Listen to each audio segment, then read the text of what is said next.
जो कलर वाली डब्बी है ना वो तो बेकार की बात है सभी। सब विचार और दिमाग को बहुत डिस्टर्ब कर देते हैं, ये कभी नहीं करना चाहिए। ये सुगंध वाला द्रव्य वाला एक डब्बी ले ली केसर युक्त चंदन, कुछ भी नहीं है इसमें कलर है, आपकी मानसिकता खराब कर देंगे वो। चंदन को तो घिसना पड़ता है। जो काष्टा आता है ना सुखड़ का, तख्ते पर अरिसे पर, ओरिसा जिनको कहते हैं, जो पत्थर का पाषाण का ताकत लगानी पड़ती है, बहुत ताकत लगानी पड़ती है। इसमें केसर की 2 पंखड़ी ठंडी के दिनों में मिला सकते हैं। इस गर्मी के समय में केसर की पंखड़ी नहीं मिलाना, श्वेत चंदन महादेव को अर्पण करें। इस जो गर्मी के दिनों में श्वेत चंदन ये ठंडक देता है, और ठंडी के दिनों में चंदन में केसर मिला दीजिए, वो श्रेष्ठ रहता है। किस ऋतु में भगवान महादेव को कैसे चंदन अर्पण करना चाहिए। शिव जी को हम चंदन का लेप करते हैं। जो अपने हाथ से चंदन घिसकर भगवान महादेव को जो चंदन का लेप करते हैं, उनको इंद्र भी पराजित नहीं कर सकता। इतना सामर्थ्य महादेव देता है, जो शंकर जी सामर्थ्य देता है, ऐसा सामर्थ्य दुनिया में कोई नहीं दे सकता। सभी देवताओं को सामर्थ्य कहां से मिला? महादेव से तो मिला।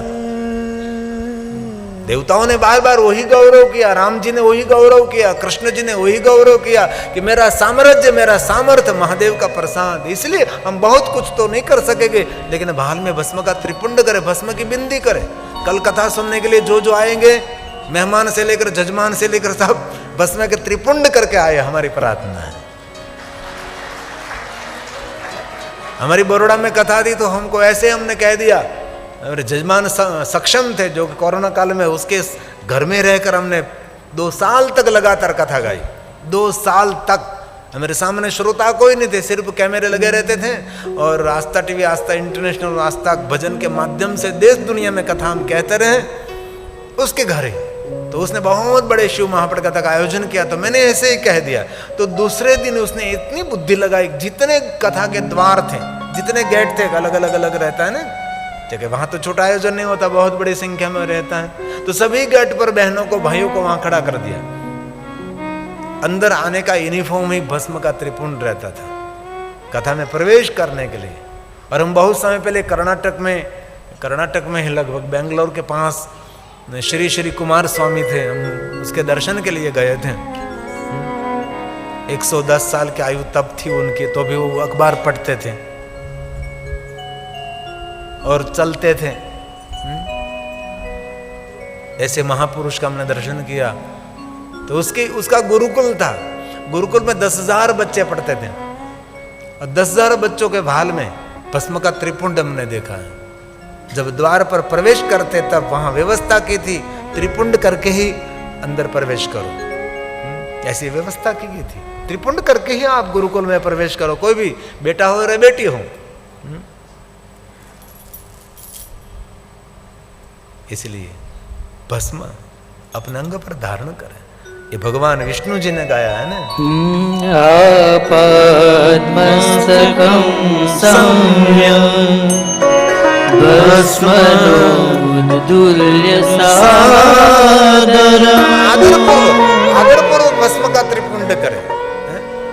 मन की स्थिति आपकी कुछ बदलती हुई दिखाई देगी, अद्भुत शक्ति है। आज जिन्होंने अपने भाल में भस्म का त्रिपुंड किया, उसको हमारा प्रणाम है।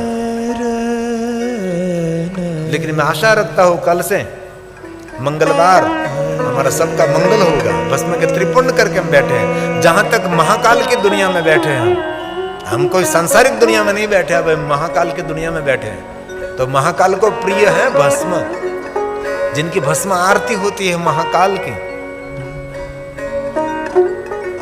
और ऐसे एक भेग बनी बनाई सुनी सुनाई कथा है कि पहले तो मुर्दी की भस्म महादेव को अर्पण करते थे, और एक दिन कोई मृत्यु नहीं हुई तो ताजी ताजी भस्म न मिली, तो पुजारी ने अपने बेटे को अग्नि संस्कार और करके भस्म चढ़ा दी। तब से शंकर जी ने मना कर दिया कि नहीं, अभी कोई शमशान की भस्म नहीं चढ़ती, और पहले भी नहीं चढ़ाई गई थी, अभी भी नहीं, और आने वाले समय में भी नहीं, गलत। और महाकालेश्वर में से कभी आपको भस्म का प्रसाद मिले तो भस्म और शिवाग्नि जनित भस्म है। महाकालेश्वर महादेव के परिसर में एक भस्म निर्माण करने का स्थान है, जो शिव जी के पंच मंत्रों के द्वारा भस्म बनाई जाती है।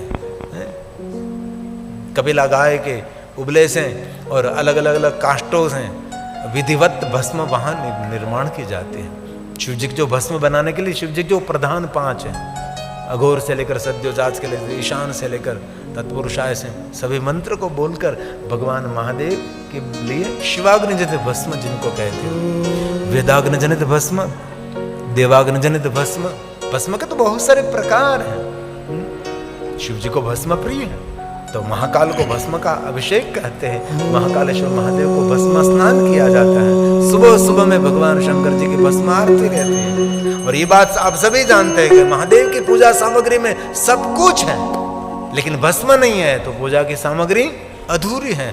भस्म से महादेव की पूजा की सामग्री पूर्ण हो जाती है।